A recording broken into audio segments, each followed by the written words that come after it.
మిత్రులారా, నమస్కారం. ఈ వీడియోలో మనం తెలుసుకోబోయేది చాలా ముఖ్యమైనది. ఎంతోమందిని చిన్న పెద్ద తేడా లేకుండా ఇబ్బంది పెట్టేటువంటి సమస్య నిద్ర రాహిత్యం. దీని గురించి పూర్తి వివరాలు తెలుసుకుందాం. అలాగే ఈ నిద్రకి సంబంధించినటువంటి ఇంటి వైద్యాలు, ఇంకా ఆయుర్వేద గృహ వైద్యాలు, ఇంకా ఆయుర్వేద చికిత్సలు, ఈ మొత్తం సమాచారాన్ని ఈ వీడియోలో తెలుసుకుందాం.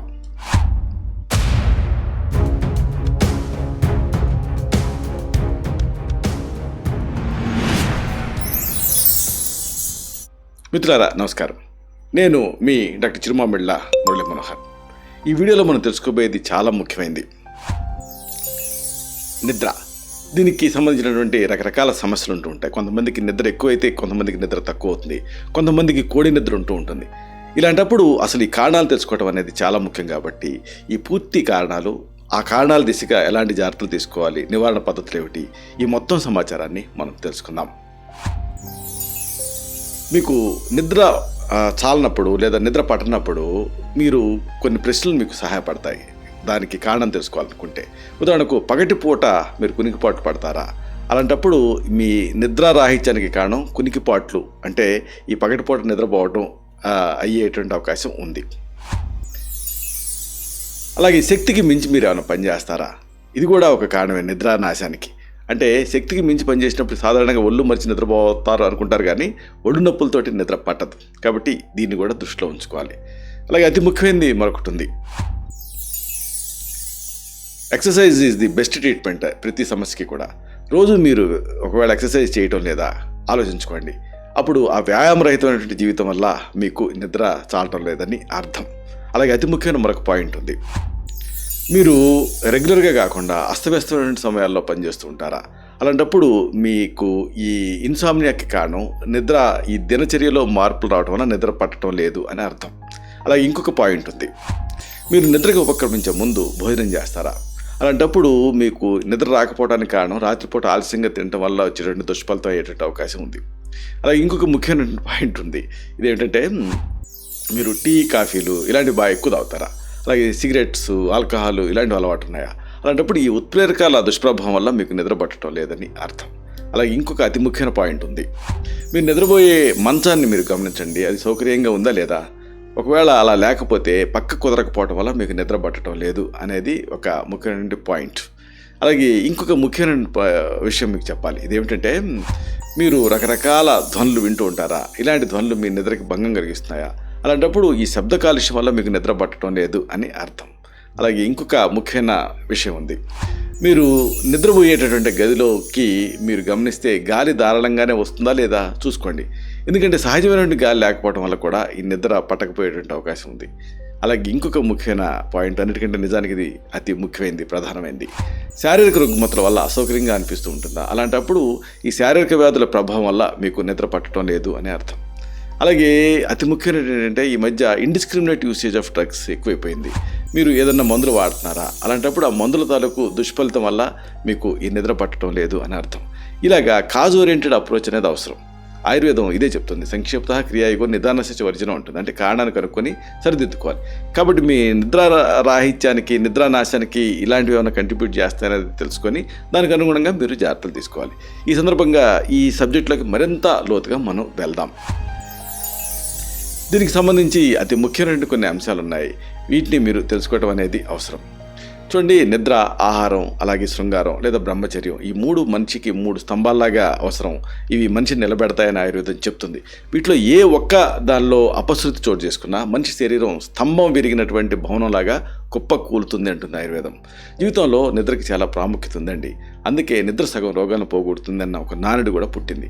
రకరకాల చేష్టలతోటి మనస్సు, శరీరము అలసిపోయినప్పుడు జ్ఞానేంద్రియాల గ్రహణ శక్తి క్షీణిస్తుందని, అది ఐహిక విషయాలని సమర్థవంతంగా గ్రహించలేదని, అప్పుడు మనస్సు నిండా శ్లేష్మం ప్రధానమైనటువంటి తమస్సు అనేటువంటి ఒక మనోసంబంధ దోషం ఆవరిస్తుందని, అది నిద్రను కలిగిస్తుందని ఆయుర్వేదం చెప్తుంది. ఎప్పుడైతే ఈ పరంపర వాత ప్రకోప ప్రభావానికి లోనవుతుందో అప్పుడు ఆ తమస్సు ప్రదేశంలో రజోదోషం స్థానం ఏర్పరచుకుంటుంది. అప్పుడు ఆ నిద్ర నాశం అనేది వస్తుంది. నిద్ర కలగటానికి కారణం, నిద్ర చెడిపోవటానికి కూడా కారణం బ్యూటిఫుల్గా ఆయుర్వేద సంహిత గ్రంథాలు మనకి చెప్తాయి. జీవితంలో దాదాపు సగభాగం నిద్రలోనే గడపాల్సి వచ్చినప్పుడు దాన్ని పరిపూర్ణంగా అనుభవించగలగాలి. సుఖం, పుష్టి, బలం, పురుషత్వం, జ్ఞానం, జీవం, ఇవన్నీ మంచి నిద్రతోటి ప్రాప్తిస్తే ఆపోజిట్గా దుఃఖం, కార్షత్వం అంటే కృషించిపోవటం, దౌర్బల్యం, క్లైభ్యం అంటే వంధ్యత్వం, అజ్ఞానం, మృత్యువు అనేవి నిద్ర లేమి వల్ల కలుగుతాయని ఆయుర్వేద శాస్త్రం ఘంటాపథంగా చెప్తుంది. నిద్ర అనేది నిర్దేశిత మోతాదులో నిర్దేశిత పద్ధతులతోనే ఉండాలి, జరగాలి. హీనయోగం అంటే తక్కువగా నిద్రపోవటం, అతియోగం అంటే ఎక్కువగా నిద్రపోవటం, మిథ్యాయోగం అంటే అసహజమైన రీతిలో నిద్రపోవటం, ఇవన్నీ కూడా రకరకాల దోషాలని ప్రకోపించి ఎక్కువ చేసి ఆ దోష ప్రకోపానికి కారణం అవుతాయి. దీంతో రకరకాల వ్యాధులు వస్తాయి. కాబట్టి నిద్ర సరిగ్గా పోకపోతే అనేక వ్యాధులకి ఈ నిద్రానాశం అనేది ఒక కారణం కింద ఉంటుంది.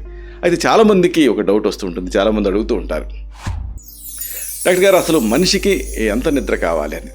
నిజమే, ఇది ఒక వ్యాలిడ్ క్వశ్చనే. నిద్రపోవాల్సిన సమయం నిజానికి వ్యక్తులను బట్టి, సమయాన్ని బట్టి, సందర్భాలను బట్టి, అవసరాలను బట్టి, అవకాశాలను బట్టి మారుతూ ఉంటుంది. మధ్య వయసు వాళ్ళు అనుకోండి 10 గంటల నిద్ర అవసరం అవుతుంది. పసితనం అనుకోండి దాదాపుగా 16 గంటల నిద్ర అవసరం అవుతుంది. వృద్ధాప్యం అనుకోండి కేవలం 4-5 గంటల నిద్ర సరిపోతుంది. సరే, ఈ సందర్భంగా ఎక్స్ట్రీమ్స్ ఉంటాయి, అంటే 2 రకాలు ఉంటాయి, నాణ్యానికి 2 వైపులు ఉన్నట్టుగానే. ముందు మనం ఈ నిద్ర తగ్గటం గురించి మాట్లాడుకుందాం. ఇదే కదా చాలామంది నిజానికి ఇబ్బంది పెట్టేది. దీన్ని ఆయుర్వేదం నిద్రానాశం అన్న పేరుతో చెప్తుంది.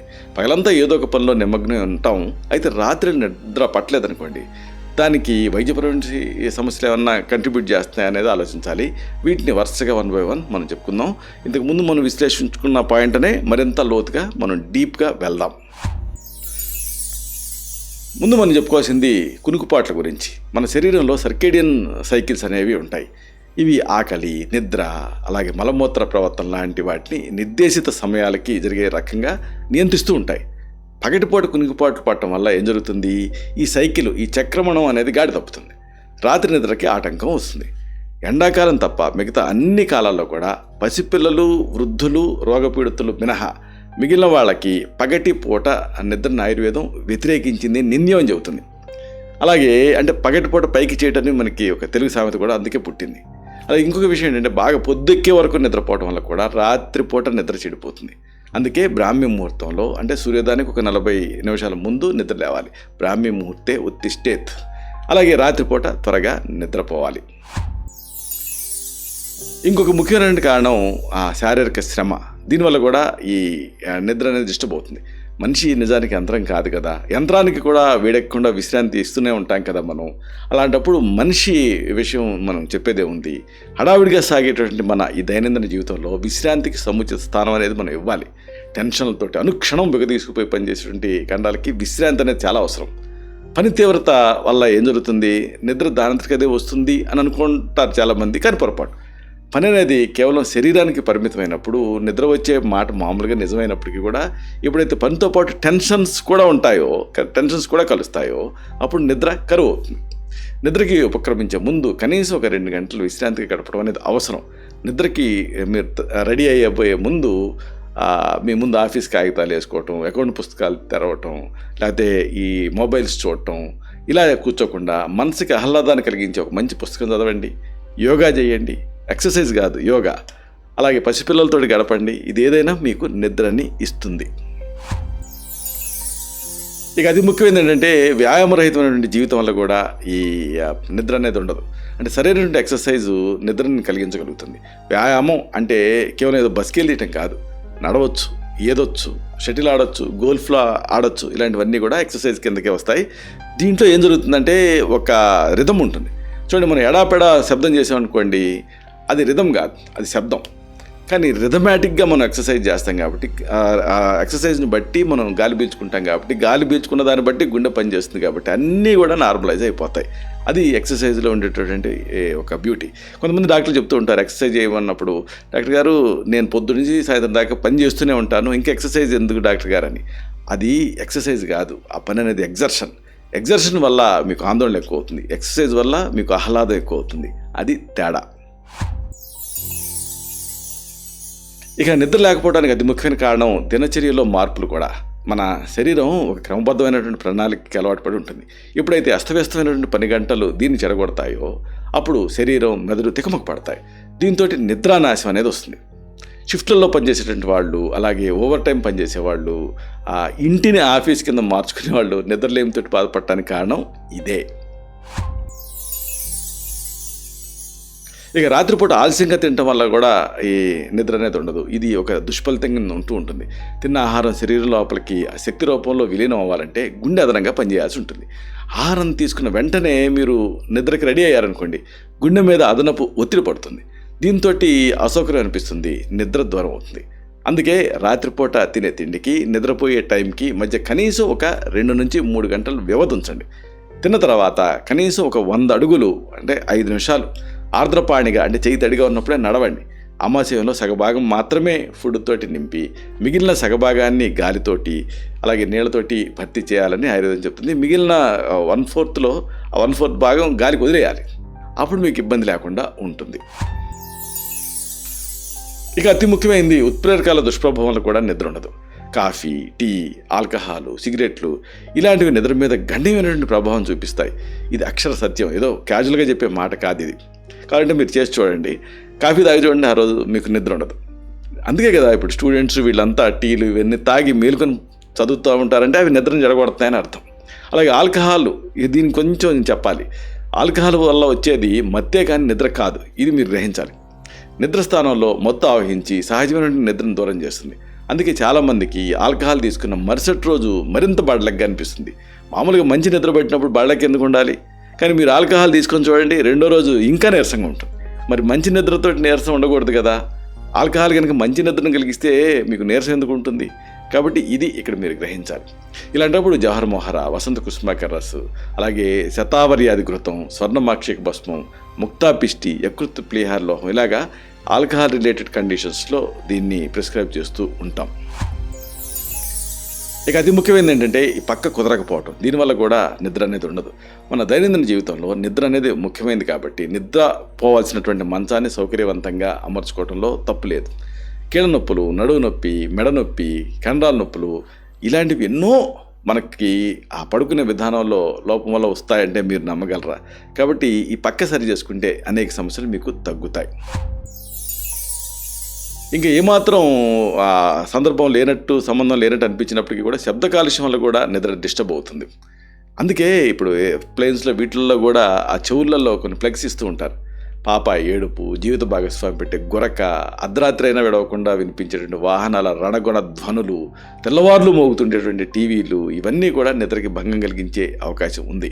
అలాగే గదిలో పట్టపగల్లాగా కొంతమంది లైట్లు వేసుకుంటూ ఉంటారు. ఇలాగ వెలిగేటటువంటి దీపాల కాంతి కూడా మీకు నిద్రని దూరం చేస్తుంది. కాబట్టి దీన్ని దృష్టిలో ఉంచుకోవాలి. ఇక అతి ముఖ్యమైనది ఏంటంటే ఈ సహజమైన గాలి లేకపోవడం వల్ల కూడా నిద్ర ఉండదు. అందుకే మీరు గమనించారా, మీ చిన్నప్పుడు దాదాపుగా ఒక 40 ఏళ్ల క్రితం, 50 ఏళ్ల క్రితం మీరు అలాగా ఆ వేప చెట్టు కిందనో, కొబ్బరి చెట్టు కిందనో, మీ ఇంటి వసారాల్లోనో పడుకున్నప్పుడు మీ ఊళ్ళో హాయిగా నిద్ర వచ్చేది. ఇప్పుడు ఎందుకు రావట్లా? ఏసీ వేసుకున్నా అంటే సహజమైనటువంటి గాలి లేదు కాబట్టి. శబ్దము, వెలుతురు ఇలాంటివి నిద్రకి భంగం కలిగించకుండా ఉంచుకోవడం అనేది చాలా అవసరం అని అనుకున్నాం కదా. అయితే దీనికి ఏం చేస్తారు, చాలామంది కిటికీ తలుపులు వేసుకుంటారు లేదా గది తలుపుల్ని బిగించుకుంటారు. అయితే ఇలా చేసినప్పుడు ఉక్కిరి బిక్కిరి అవుతుంది, గాలి ఆడదు, అసలు నిద్ర పట్టని పరిస్థితి వచ్చేస్తుంది. కాబట్టి బెడ్రూమ్లో క్రాస్ వెంటిలేషన్ ఉండేలాగా మీరు చూసుకోండి. ఇక శారీరక వ్యాధుల ప్రభావం అతి ముఖ్యమైనది నిద్ర రాకపోవటానికి. అంటే నొప్పిని కలిగించే అన్ని రుగ్మతులు కూడా నిద్రను దూరం చేస్తాయి, అందరికీ తెలిసిందే. అలాగే వయసు మళ్ళిన మగవాళ్ళల్లో ప్రోస్టేట్ గ్రంథి వాపు ఉందనుకోండి, ఎక్కువ మూత్రానికి లేవాల్సి వస్తుంది, అప్పుడు కూడా నిద్ర చెడిపోతుంది. ఒకసారి లేచిన తర్వాత ఇక మళ్ళీ తిరిగి నిద్రలోకి జారుకోవడం అనేది అంత తేలిగ్గా ఉండదు. అలాగే ఊపిరితిత్తులకు సంబంధించిన, గుండెకి సంబంధించినటువంటి ఏదైనా వ్యాధులు ఉన్నాయనుకోండి, అప్పుడు కూడా ఈ నిద్రాభంగం కలిగే అవకాశం ఉంది. కాబట్టి ఈ వ్యాధులకి ట్రీట్మెంట్ తీసుకుంటే నిద్ర దానంతటికి అదే వస్తుంది. ఇక అతి ముఖ్యమైనది మందుల తాలూకు దుష్ఫలితం వల్ల కూడా నిద్ర అనేది ఉండదు. నొప్పిని తగ్గించే మందులు, డిప్రెషన్కి వాడే మందులు, ఆస్మాను తగ్గించే మందులు, చాలా వాటికి నిద్రను చెడగొట్టేటువంటి నైజం ఉంది. అలాగే నిద్ర మాత్రలు వేసుకుంటూ ఉన్నటువంటి ఆపేసినా కానీ నిద్ర పట్టకపోయే అవకాశం ఉంది. ఇక రెండో కండిషన్ ఏమనుకున్నాము, అతి నిద్ర. ఇది కూడా ఇబ్బందే. అంటే నిద్ర కరువై చాలామంది బాధపడుతూ ఉంటే, నిద్ర ఎక్కువై కొంతమంది బాధపడుతూ ఉంటారు. తలకు బలమైనటువంటి దెబ్బ తగలటం వల్ల మెదడు లోపల గదులు ఉంటాయి కదా, వాటిలో ద్రవం అసాధారణ స్థాయిలో పెరిగిపోతుంది. జలశీర్షికం అంటారు దీన్ని. అలాగే మెదడులో కంతులు ఏర్పడుతుంటాయి కొంతమందికి, మస్తిష్క గ్రంథి అంటారు. అలాగే మెదడులో రక్తనాళాలు చుట్టుతాయి, మస్తిష్క రక్తస్రావం అంటారు. అలాగే మూర్ఛవ్యాధి, అపస్మారం అంటాం. అలాగే హిస్టీరియా, యోషాపస్మారం అంటారు ఆయుర్వేదంలో. కిడ్నీ వ్యాధులు అంటే వృక్కరోగం, అలాగే థైరాయిడ్ గ్రంథి పనితీరు మందగించటం అంటే గ్రైవిక గ్రంథి మాంద్యం అంటాం, అలాగే కొన్ని రకాల ఔషధాలు, వీటన్నిటి వల్ల కూడా ఒక అనుబంధ లక్షణం కింద అతి నిద్ర రావచ్చు. అలాగే నార్కోలెప్సీ కూడా. వీటికి కారణానుగుణమైన ట్రీట్మెంట్స్ చేస్తే అతి నిద్ర ఇబ్బంది నుంచి మీరు బయటపడగలుగుతారు. అతి నిద్రని దూరం చేయడానికి వమన కర్మ, విరేచన కర్మ ఇలాంటి ప్రత్యేక ఆయుర్వేద ట్రీట్మెంట్స్ని ఇస్తూ ఉంటాం. అలాగే కఫనాసిక ఔషధాన్ని కూడా ఇవ్వాల్సి ఉంటుంది. అంటే వ్యోషాదివటి, చౌషష్ట ప్రహార పిప్పలి, అలాగే కఫ కుఠార రసం ఇలాంటివి ప్రిస్క్రైబ్ చేస్తూ ఉంటాం. ఏదేమైనా ఈ నిద్ర లేకపోవడం అనేది ఒక పెద్ద సమస్య కాబట్టి దీన్ని తగ్గించుకోవాలంటే న్యాచురల్ మెథడ్స్ని అడాప్ట్ చేసుకోవడం చాలా ముఖ్యం. నిద్రలేమితో బాధపడుతున్నప్పుడు పగటిపూట కునుకుపాటు పడకండి. అదే పనిగా ఏ పని చేయకండి. ఒకవేళ ఏదైనా ఏ రకమైనటువంటి సమస్యలైనా మిమ్మల్ని ఇబ్బంది పెడుతూ ఉంటే, నిద్ర పట్టకపోతుంటే అలాంటి సమస్యల వల్ల, అలాంటి సమస్యలన్నింటినీ ఒక కాగితం మీద రాసుకొని మీకు తోచిన పరిష్కారాన్ని మీరు ఆ మార్గాన్ని కూడా మీరే సజెస్ట్ చేసుకోండి. అంటే మీకు మీరే సూచించుకోండి. సమస్య మీదే కాబట్టి పరిష్కారం మీకే బాగా తెలుస్తుంది. అలా చేయటం వల్ల అస్పష్టత తొలగి హాయిగా నిద్రపడుతుంది. అలాగే సరైనటువంటి ఎక్సర్సైజ్ ఎంచుకొని క్రమం తప్పకుండా ఎక్సర్సైజ్ చేస్తూ ఉండండి. ఎక్సర్సైజ్ ఉదయం పూట అయితే మంచిది. అలాగే సాధ్యమైనంత వరకు కూడా షిఫ్ట్ డ్యూటీల నుంచి తప్పుకోండి. రాత్రిపూట త్వరగా భోజనాన్ని ముగించండి. టీ, కాఫీ, కూల్ డ్రింక్స్ని తగ్గించండి. వీటిలో ఉండే కెఫీన్ ఉత్ప్రేరకంగా పనిచేసి నిద్రను చెడగొడుతుంది అనుకున్నాం కదా, అందుకే ఇవి వద్దు. అలాగే ఆల్కహాల్, ధూమపానం వీటిని కూడా వదిలేయండి. అలాగే నిద్రపోయేటటువంటి మంచం సౌకర్యవంతంగా ఉండేలాగా చూసుకోండి. అలాగే శబ్దాలు మీరు నిద్రకు భంగం కలిగించకుండా జాగ్రత్తలు తీసుకోండి. బెడ్రూమ్లో గాలి క్రాస్ వెంటిలేషన్తో ధారాళంగా వచ్చేలాగా చూసుకోండి. శారీరక రుగ్మతలు ఏమైనా ఉంటే అశ్రద్ధ చేయకండి, వాటిని తగ్గించుకోండి. అలాగే వేరే కారణాలకు ఏమైనా డ్రగ్స్ వాడుతూ ఉంటే మీకు నిద్ర వాటి వల్ల తక్కువైందని అనిపిస్తే ఆ విషయాన్ని మీకు ట్రీట్మెంట్ ఇస్తున్న డాక్టర్ దృష్టికి తీసుకెళ్ళండి. ఒకే సమయానికి లేవటం, ఒకే సమయానికి పడుకోవటం ఇలాంటివి కూడా మీరు అడాప్ట్ చేసుకోండి. ఒకవేళ ఏ కారణంతోనైనా మీకు నిద్ర లేకపోతే దానికోసం బలవంతంగా మీరు ట్రై చేయకండి. మీరు మామూలుగా నిద్రపోయేటువంటి టైం రాత్రి 10 గంటలు అనుకుందాం. ఇప్పుడు ఈ టైం బాగా పెరిగిపోయి అర్ధరాత్రి 2 వరకు అయిందనుకుందాం. అప్పుడు బలవంతంగా నిద్ర కోసం ఆ టైంలో ప్రయత్నం చేయకండి. నిద్రపోకుండా మంచం మీద అటు ఇటు దొరిలే బదులుగా లేచి కాసేపు ఏదైనా పనులు చేసుకోండి. ఇలా వారం రోజులు చేసిన తర్వాత నిద్రపోయే టైంని కాస్త ముందుకి అంటే 1 గంటకి జరపండి. మరుసటి రోజు దాన్ని 12 గంటలకి జరపండి. ఇలా క్రమంగా చేస్తూ పోతే మీ పూర్వపు నిద్ర టైం మీకు వస్తుంది. ఆ టైంకి నిద్రపోగలుగుతారు. ఆయుర్వేద సంహితలో నిద్రకు సహాయపడేటువంటి అనేక అంశాన్ని గురించి చెప్పాయి. అనేక పదార్థాలు యూస్ఫుల్గా ఉంటాయి. ఉదాహరణకు పాలు, ట్రిప్టోఫాన్ ఉంటుంది, దీన్ని తీసుకోవచ్చు. చెరుకు రసం మెదడుకి మంచి ఆక్సిజనేషన్ అంది మీకు మంచి నిద్ర పడుతుంది. అలాగే పండ్ల రసాలు కూడా, అలాగే మాంస రసాలు, ఇంకా బెల్లంతో పిండితో చేసేటువంటి ఆహార పదార్థాలు, అలాగే మినుములు గురువుగా ఉండి ఆ మనోమయ కోశం అనేది దానికి ఆ ఛానల్ సబ్స్ట్రక్ట్ అయ్యి నిద్ర వస్తుంది. అలాగే గేదె పెరుగు వల్ల కూడా మంచి నిద్ర వస్తుంది. అలాగే అభ్యంగనం అంటే ఆయుర్వేద పద్ధతిలో చేసుకునే మసాజ్ వల్ల కూడా నిద్ర వస్తుంది. ధార ట్రీట్మెంటు, ఇంకా స్నానం శ్రమహరాణం శ్రేష్టం అంటారు, అంటే స్నానం చేయడం వల్ల కూడా మంచి నిద్ర వస్తుంది. అలాగే శిరోవస్తి, అలాగే జీవనీయ గణం అని ఒక వర్గానికి సంబంధించినటువంటి మందు మొక్కలు కూడా యూస్ఫుల్గా ఉంటాయి. ధ్యానం యూస్ఫుల్గా ఉంటుంది. జపం, అలాగే మనసుని అనుకూలంగా మలుచుకోవటం, పాజిటివ్ థింకింగ్, అలాగే ఇవన్నీ కూడా మీకు మంచి నిద్రాహేతువుల కింద సంహితకాలు చెప్పారు. ఇక తీవ్రమైన నిద్రలే ఉందనుకోండి, అలాంటప్పుడు మీ తత్వాన్ని బట్టి మీకు వాతకులాంతక రస్సు, నిద్రోదయ రస్సు, అశ్వగంధాచూర్ణం, స్వర్ణ మాక్షిక భస్మం, సర్పగంధ ఇలాంటి ఔషధాన్ని ప్రిస్క్రైబ్ చేయాల్సి ఉంటుంది. ఈ నిద్రాభావం వల్ల ఎంతోమంది శారీరకంగా మానసికంగా వ్యధ చెందుతున్నారు, ఇది నిజం. అయితే కేవలం ఆందోళన చెందే ప్రయోజనం లేదు. దాని గురించి మీరు ఆందోళన చెందారనుకోండి, ఇంకా సమస్య ఇంకెక్కువ అవుతుంది. సమస్యతో సతమతమయ్యేటటువంటి తత్వంని వదిలేసేసేయండి. దాని బదులుగా మీరు ఇప్పుడు మనం చెప్పుకున్నామే ఈ పద్ధతులను అడాప్ట్ చేసుకోండి. దీంతో మంచి రిలీఫ్ ఉంటుంది. అయినప్పటికీ మీకు కొంచెం నిద్రతో ఇబ్బంది ఉంటే కొన్ని ప్రథమ చికిత్సలు లాంటి గృహ చికిత్సలు ఉన్నాయి. ఉదాహరణకు పెన్నేరు అంటే అశ్వగంధ, అలాగే అతిమధురం అంటే ఇష్టిమధు, సరస్వతి ఆకులు, బ్రాహ్మి, జటామాంసి, వేర్లివి, వీటిని సమతూకంగా తీసుకొని పొడి చేసుకొని నిల్వ చేసుకొని పూటకి 6 చెంచాడు మోతాదుగా పాలతో 2 పూట్ల తీసుకుంటే మీకు నిద్ర వస్తుంది.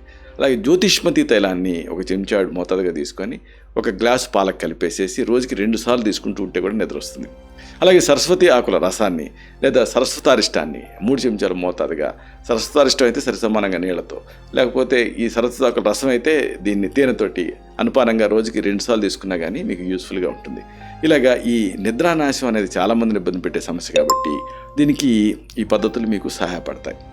ఇలాంటి మరిన్ని ఇన్ఫర్మేటివ్ వీడియోస్ కోసం మీ ఛానల్ సబ్స్క్రైబ్ చేసుకోండి. అలాగే ఈ వీడియోలు అప్లోడ్ అవడంతో ఆ విషయం మీకు తెలియాలనుకుంటే బెల్ బటన్ క్లిక్ చేయండి. అప్పుడు మీకు ఒక నోటిఫికేషన్ వస్తుంది. ఆ నోటిఫికేషన్ మీరు క్లిక్ చేస్తే ఆ వీడియోని మిస్ కాకుండా చూడగలుగుతారు.